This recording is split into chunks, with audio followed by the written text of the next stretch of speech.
औज़ु बिल्लाहि मिनश्शैतानिर्रजीम बिस्मिल्लाहिर्रहमानिर्रहीम। ईद उल ज़ुहा क्यों मनाते हैं? अल्लाह अपने बंदों और नबी से बहुत प्यार करते हैं, उन्हें आज़माते हैं। हज़रत इब्राहीम अलैहिस्सलाम को एहसास हुआ कि एक दफ़ा इब्राहीम अलैहिस्सलाम आराम फरमा रहे थे, तभी आपको नींद आ गई। तो आप ख्वाब में देखते हैं कि अल्लाह फरमाते हैं, ए इब्राहीम, अपने सबसे प्यारे अज़ीज़ और चीज़ को मेरी राह में कुर्बान करो। सुबह हुई तो आपने सोचा नबी का ख्वाब कभी गलत नहीं हो सकता। तो इब्राहीम अलैहिस्सलाम के पास उस वक्त बहुत सारे ऊँट रहते थे। आपने 100 ऊँट की कुर्बानी की। फिर अगली रात में गायब से आवाज़ आई, ए इब्राहीम, अपने सबसे अजीज़ चीज़ को मेरी राह में कुर्बान करो। तो फिर दूसरे दिन आपने 200 ऊँट की कुर्बानी दी। फिर तीसरे दिन गायब से आवाज़ आई, ए इब्राहीम, अपनी प्यारी चीज़ को अल्लाह की राह में कुर्बान करो। तो आप सोचने लगे, मेरी अजीज़ चीज़ तो मेरा फ़र्ज़न है, यानी मेरा बेटा इस्माइल है। आप सोचने लगे कि अल्लाह ये तो नहीं देखना चाहते कि मैं उनसे ज़्यादा अपने बेटे को चाहता हूँ। जब ये बात आपके जहन में आई तो आपने इरादा कर लिया कि मैं इस्माइल को राह खुदा में कुर्बान करूँगा।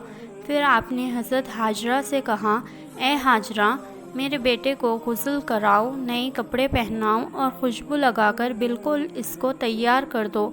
आज हम अपने दोस्त के घर दावत पर जा रहे हैं। बीबी हाजरा खुश होकर अपने बेटे को तैयार करने लगी। फिर हज़रत इब्राहीम अलैहिस्सलाम अपने बेटे को लेकर फ़िलिस्तीन से मक्के की तरफ रवाना हुए। तभी शैतान आया और बीबी हाजरा से कहने लगा, तुम्हें पता है तुम्हारे बेटे को दोस्त के यहाँ नहीं बल्कि तुम्हारे बेटे को इस्माइल को मारने ले जा रहे हैं। तभी हज़रत हाजरा ने इरशाद फरमाया, मैं इब्राहीम को अच्छी तरह से जानती हूँ, भला एक बाप अपने बेटे को क्यों मारेगा। शैतान ने कहा, इब्राहीम ने ख्वाब में देखा कि अल्लाह की तरफ से कुर्बान करने जा रहे हैं। तो बीबी हाजरा फ़क्र से कहने लगी, शैतान तुम पर लानत हो, अगर मेरा बेटा अल्लाह की राह में कुर्बान होने जा रहा है तो ऐसे हज़ारों इस्माइल अल्लाह पे कुर्बान हो जाएंगे। फिर शैतान हज़रत इस्माइल अलैहिस्सलाम के पास गया और बोला, तुम्हें पता भी है तुम्हारे बाबा तुम्हें कहाँ ले जा रहे हैं? तुम्हें वो अल्लाह की राह में कुर्बान करने ले जा रहे हैं। तो हज़रत इस्माइल अलैहिस्सलाम फरमाते हैं, अगर मैं अल्लाह की राह में कुर्बान हो जाऊं तो इससे बड़ा खुश नसीब कौन होगा।